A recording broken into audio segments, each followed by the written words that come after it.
Baiklah, Assalamualaikum warahmatullahi wabarakatuh. Sekarang kita kembali lagi di mata kuliah pemeriksaan akuntansi 1, yang mana bisa disebut juga dengan audit. Di sini kami dari kelompok 8 akan membahas materi mengenai materialitas dan risiko audit. Kami dari kelompok 8 ini beranggotakan yang pertama yaitu saya sendiri, Muhammad Ade.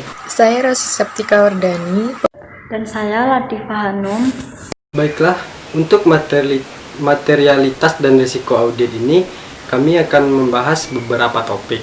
Yang pertama yaitu definisi dari materialitas. Yang kedua yaitu pentingnya konsep materialitas dalam audit atas laporan keuangan. Yang ketiga yaitu menetapkan pertimbangan pendahuluan tentang materialitas. Dan yang keempat yaitu mengalokasikan pertimbangan pendahuluan tentang materialitas segmen-segmen. Yang kelima yaitu mengestimasi salah saji dan membandingkan dengan pertimbangan pendahuluan. Yang keenam yaitu pengertian risiko audit. Dan yang ketujuh yaitu jenis-jenis risiko audit. Yang kedelapan menilai risiko audit yang dapat diterima dan risiko inheren. Yang kesembilan yaitu hubungan antara materialitas, risiko audit, dan bukti audit. Untuk yang pertama ini saya akan membahas yaitu definisi dari materialitas. Materialitas mendasari penerapan standar auditing, terutama yang berkaitan dengan penerapan standar pekerja lapangan dan standar laporan, serta tercermin dalam laporan auditor berbentuk buku. Financial Accounting Standard Board atau FISB mendefinisikan materialitas sebagai besarnya satu penghapusan atau salah saji informasi keuangan dengan memperhitungkan situasinya, menyebabkan pertimbangan yang dilakukan oleh orang yang mengandalkan pada informasi tersebut akan berubah atau terpengaruh oleh penghapusan atau salah saji tersebut. Langkah-langkah dalam menerapkan materialitas. Yang pertama yaitu merencanakan luas pengujian. Langkah pertamanya yaitu menetapkan pertimbangan pendahuluan tentang materialitas. Langkah keduanya yaitu mengalokasikan pertimbangan pendahuluan tentang materialitas ke segmen-segmen. Yang langkah selanjutnya mengevaluasi hasil-hasil. Langkah selanjutnya yang ketiga yaitu mengestimasi total salah saji dalam segmen. Langkah keempat memperkirakan salah saji gabungan. Dan yang kelima yaitu membandingkan salah saji gabungan dengan pertimbangan pendahuluan yang didefinisi tentang materialitas. Yang B yaitu pentingnya konsep materialitas dalam audit atau laporan keuangan. Dalam audit atas laporan keuangan, auditor memberikan keyakinan assurance sebagai berikut. Yang pertama yaitu audit dapat memberikan keyakinan bahwa jumlah-jumlah yang disajikan dalam laporan keuangan beserta pengungkapannya telah dicatat, diringkas, digolongkan, dan dikomplikasi. Yang kedua yaitu audit dapat memberikan keyakinan bahwa ia telah mengumpulkan bukti audit yang cukup sebagai dasar memadai untuk memberikan pendapat atas laporan keuangan auditor. Yang ketiga yaitu audit dapat memberikan keyakinan dalam bentuk pendapat atau memberikan informasi dalam hal terdapat pengecualian bahwa laporan keuangan sebagai keseluruhan disajikan secara wajar dan tidak terdapat salah saji material karena kekeliruan dan ketidakberesan. Ada dua konsep yang mendasari keyakinan yang diberikan oleh auditor. Yang pertama yaitu konsep materialitas yang menunjukkan sebagian besar salah sajinya, dan konsep risiko audit yang menunjukkan tingkat risiko kegagalan auditor untuk mengubah pendapatan atas laporan keuangan yang sebenarnya berisikan salah saji materialitas. Yang C yaitu menetapkan pertimbangan pendahuluan tentang materialitas. Pertimbangan pendahuluan tentang materialitas adalah Jumlah maksimum yang membuat audit yakin bahwa laporan keuangan akan salah saji, tetapi tidak mempengaruhi keputusan para pemakai yang bijaksana. Auditor menetapkan pertimbangan pendahuluan tentang materialitas untuk membentuk serta merencanakan pengumpulan bukti yang tepat. Semakin rendah nilai uang pertimbangan pendahuluan ini, maka semakin banyak bukti audit yang dibutuhkan.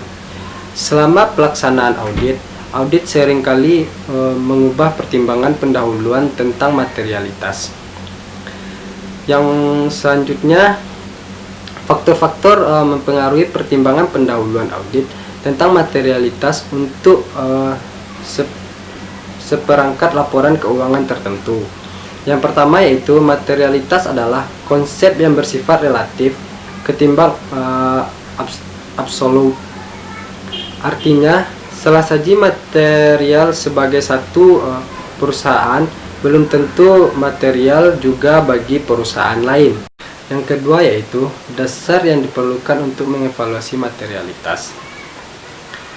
Karena materialitas ini bersifat relatif, diperlukan dasar untuk menentukan apakah salah saji itu material. Laba bersih sebelum pajak seringkali menjadi dasar utama untuk menentukan berapa jumlah material bagi perusahaan yang prioritas laba. Karena jumlah ini dianggap sebagai item informasi yang penting bagi para pemakai. Yang ketiga yaitu faktor-faktor kualitatif yang juga mempengaruhi materialitas.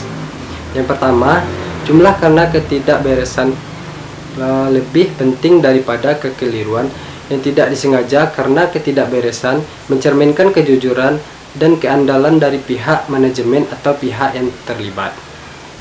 Yang kedua yaitu kekeliruan yang kecil dianggap material jika hubungan dengan kewajiban kontrak. Yang ketiga yaitu kekeliruan yang tidak material dapat menjadi material kalau mempengaruhi kecenderungan laba. Mengalokasikan pertimbangan pendahuluan tentang materialitas ke segmen-segmen. Alokasi pertimbangan pendahuluan tentang materialitas ke segmen perlu dilakukan karena auditor mengumpulkan bukti per segmen, bukan laporan keuangan secara keseluruhan. Berguna untuk membantu auditor dalam memutuskan jumlah bahan bukti yang cukup untuk dikumpulkan ke segmen tersebut, sehingga akan meminimalisasi biaya audit. Sebagian besar alokasi materialitas pada pos-pos neraca, karena neraca memiliki lebih sedikit komponen. Kesulitan materialitas pada akun neraca yaitu pertama, anggapan bahwa akun tertentu lebih banyak kekeliruan daripada yang lain. Yang kedua yaitu perlunya pertimbangan apakah kekeliruan tersebut kurang saji atau lebih saji. Yang ketiga yaitu biaya audit relatif dari prosedur audit yang mempengaruhi lokasi untuk tiap akun sulit diramalkan. Telah mengestimasi salah saji dan membandingkan dengan pertimbangan pendahuluan. Ketika melaksanakan prosedur audit untuk setiap segmen audit, auditor membuat kertas kerja untuk mencatat semua salah saji yang ditemukan. Salah saji yang ditemukan dalam satu akun dapat dibedakan menjadi dua, yaitu pertama adalah salah saji yang diketahui. Salah saji yang diketahui adalah salah saji dalam akun yang jumlahnya dapat ditentukan oleh auditor. Yang kedua adalah salah saji yang mungkin. Perhitungan proyeksi langsung estimasi salah saji, yaitu salah saji bersih dalam sampel dibagi dengan total sampel, dikali dengan total nilai populasi yang tercatat. Adalah pengertian resiko audit. Dalam perencanaan audit, auditor harus mempertimbangkan risiko audit. Menurut SA Seksi 312, risiko audit dan materialitas dalam pelaksanaan audit. Risiko audit adalah risiko yang terjadi dalam hal auditor, tanpa disadari tidak memodifikasi pendapatnya sebagaimana mestinya, atas suatu laporan keuangan yang mengandung salah saji material. Semakin pasti auditor dalam menyatakan pendapatnya, semakin rendah risiko audit yang auditor bersedia untuk menanggungnya.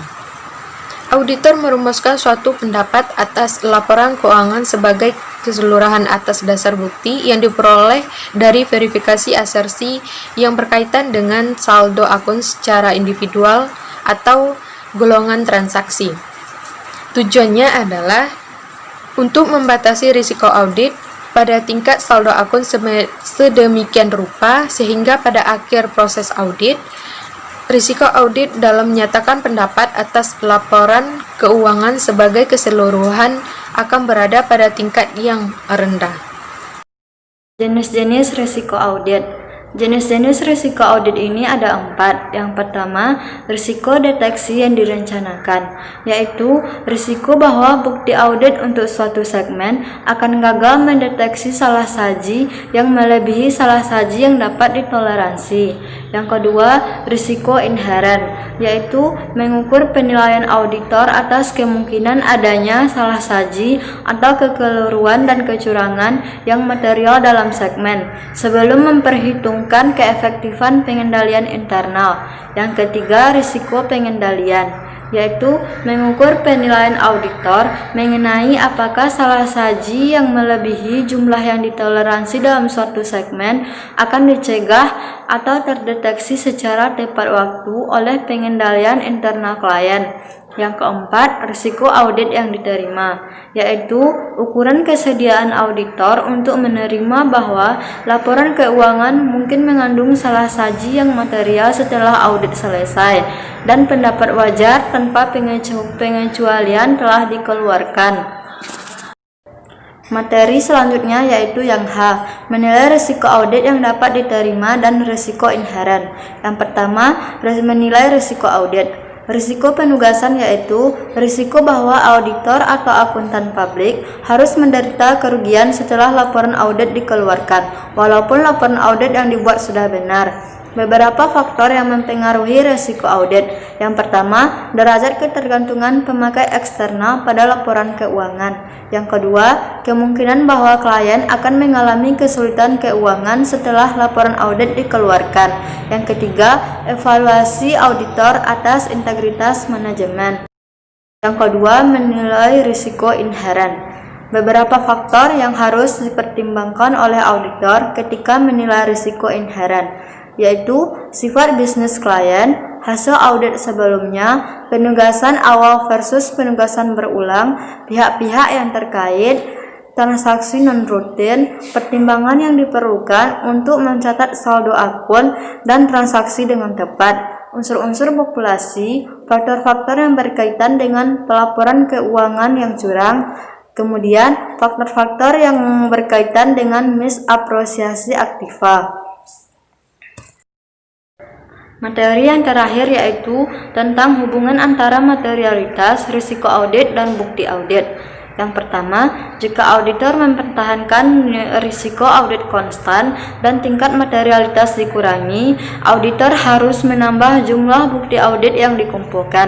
Yang kedua, jika auditor mempertahankan jumlah bukti audit yang dikumpulkan, maka risiko audit akan meningkat. Yang ketiga, jika auditor menginginkan untuk mengurangi risiko audit, maka ada 3 cara. Yang pertama, menambah tingkat materialitas, sementara itu mempertahankan jumlah bukti audit yang dikumpulkan. Yang kedua, menambah jumlah bukti audit yang dikumpulkan, sementara itu tingkat materialitas tetap dipertahankan. Yang ketiga, menambah sedikit jumlah bukti audit yang dikumpulkan dan tingkat materialitas secara bersama-sama.